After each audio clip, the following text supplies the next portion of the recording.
This is the Ohio AgNet from the Voice You Know with the News You Trust studio, sponsored by BASF, where you can count on the trusted performance of Allevo seed treatment to protect your soybean crop. I'm Ty Higgins in Columbus today at the 107th annual meeting of Ohio Farm Bureau. As you know, earlier this week, President Trump announced $12 billion of aid to farmers to make up for the difference of what farmers are dealing with trade and tariffs, higher input costs, lower crop prices. Well, one of the people in that room with the president was Adele Flynn. She farms in Lorain County and is on the board of Ohio Farm Bureau, serving as their treasurer. Talk about an amazing experience. It's hard to put into words just how special it was.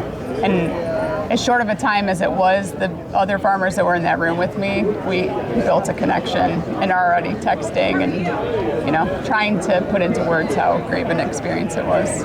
I know this conversation about aid has been going on for months. Did you get the feeling as you sat there with Mr. Trump and his administration that they could feel the pain that farmers are feeling across the country?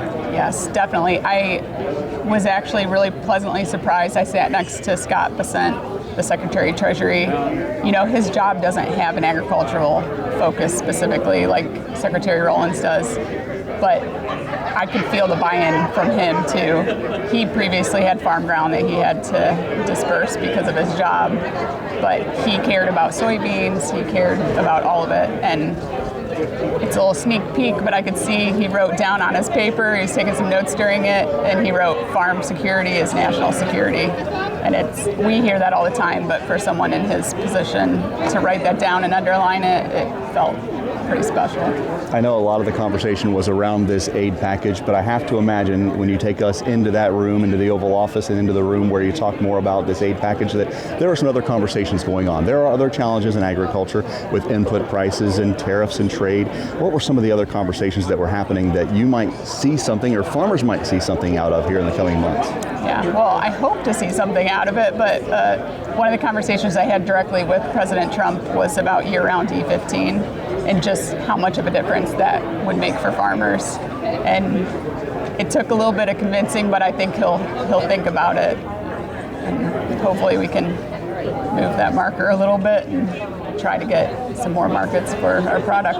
I saw you also put a tweet out about equipment, making really a poignant comment about John Deere and the manufacturers and how things are too high on that side. So fertilizer was also a conversation. When you got back home and you talked, as you're talking right now at the annual meeting with hundreds of members here in Columbus, what are you hearing about the aid package specifically and what they think about getting this instead of a market?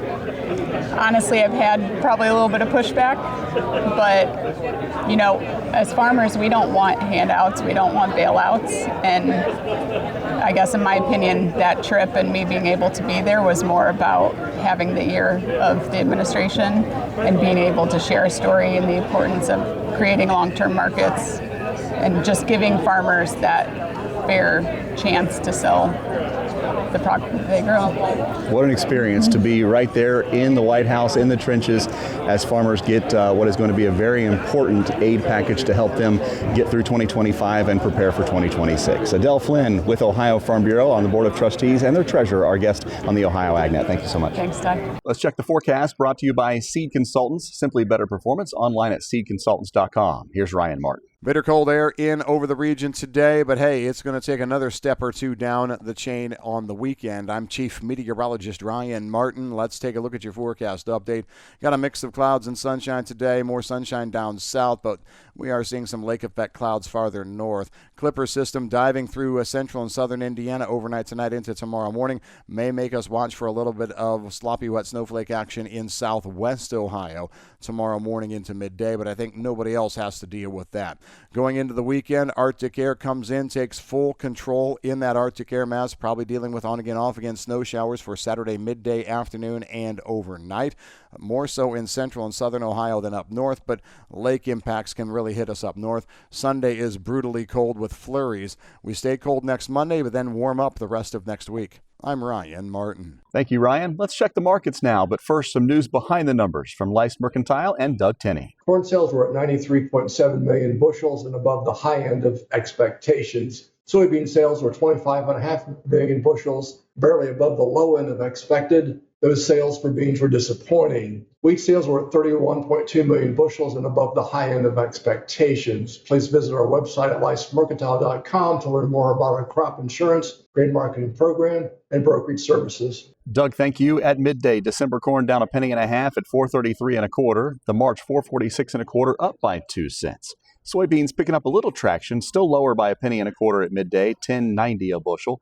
March $10.98 3/4, down by 2 3/4. And wheat for July up 1.75 pennies at $5.47 3/4. Markets brought to you by Seed Consultants, simply better performance. Online at seedconsultants.com. On the livestock side of things, December live cattle up 347 at 230.27. February 231 even, up 247. December lean hogs up 75 points at 83.20.